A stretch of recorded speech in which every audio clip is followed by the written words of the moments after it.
Welcome to JasonWhiskyWise. My name is Jason. Welcome today to our whiskey review as we're going to be reviewing the Bell's Original, and this is kind of like a hip flask shape. This was given to me for my Christmas present by my auntie, so thank you to her. This is one thing that I'm going to be covering at the minute is blended whiskies. We just covered Famous Grouse, which I'll leave it linked here, and also Grant's, which I'll leave also linked in the top corner. And it's part of my blended whiskey theme, blended Scotch whiskey theme. So Bell's Original, what is it? It's a no-age statement, blended Scotch whiskey. It's bottled at 40% ABV, and it does come with, I believe, 40 different whiskies blended together to create this exact blend, which is rather crazy. But it's one thing that you'll notice when you look into blended whiskies, you'll see there's certain amounts of whiskies that they put together just to create, and it comes from different distilleries all over Scotland. Now, in terms of the parent company that own them, they're owned by Diageo. They're one of the biggest and well-known brands all around the world that own pretty much Talisker, Lagavulin, Cragganmore, Blair Athol. And speaking of Blair Athol is one of the largest components that goes into making this. It's known as the heart of Bell's whiskey. Now, in terms of the price point, you're looking at around about £16 for the full-size bottle. That's a full litre here in the UK. And you can also pick this up in America, in India, which I saw, and I believe it's all around Europe because Diageo are the parent company, so they distribute everywhere. Now, it is not exclusive, and it may do contain caramel colouring because in the UK they don't really write it, but I guarantee you it probably does, as batch variances can be seen, especially when you have 40 whiskies being blended together. So, without further ado, let's begin by assessing this whiskey into the nose. So to begin on the nose of the Bell, straight away I'm getting this almost this apple-y character. It's almost to me like green apples, but it's got a slightly sweeter undertone note. It's almost like an apple crumble, but with a slight tangy character behind it. There is that sort of summery fruit presence of almost like a green conference pear. It's almost like it's overripe and you can just smell the aroma coming from the pear. And then as you follow it further, you're getting a slight sweeter sultanery character. Almost quite mellow, and it's followed with a little citrus that's just lingering there in the background, almost like a sweet nectarine. And that sweetness is continuing, and it's just sort of hitting something in the back of my head. So it just reminds me, like, I was recently given a gift from Amsterdam of stroop waffles, and it's like you've opened that, you've eaten all the waffles, and you're just smelling the empty tin, that sweet aroma of that sort of caramelly character inside the tin. It just reminds me exactly like that. Really nice and sweet and soft.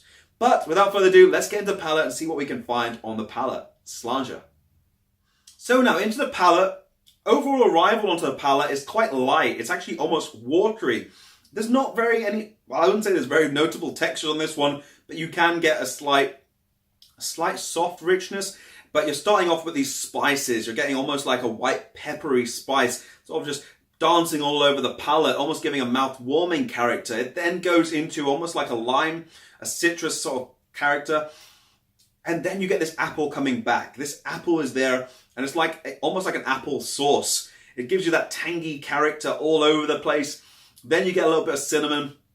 And this is one whiskey I've sat with a lot for a lot of time just to really look deep into the blends, because some of them don't really give you the full character when you sit there for 5 minutes. So you do have to sit with these whiskies for some time to just really dig for these notes. It does have a slight note of almost like red licorice to me, but I'm going to have a second sip, see what else I can find, and then we'll get to our conclusion. So from the second sip now, I just sort of kept it there from the palate a little longer. It does have almost a nutty presence. It's almost like a pecan pie, which you're actually just taking off the pecans and you're actually having the pastry. But it's got that slight nutty character, and then as you leave it, in terms of the finish, it's almost like a short finish, but you do get this almost polished oak with that lime character, as the spices have already gone from the palate.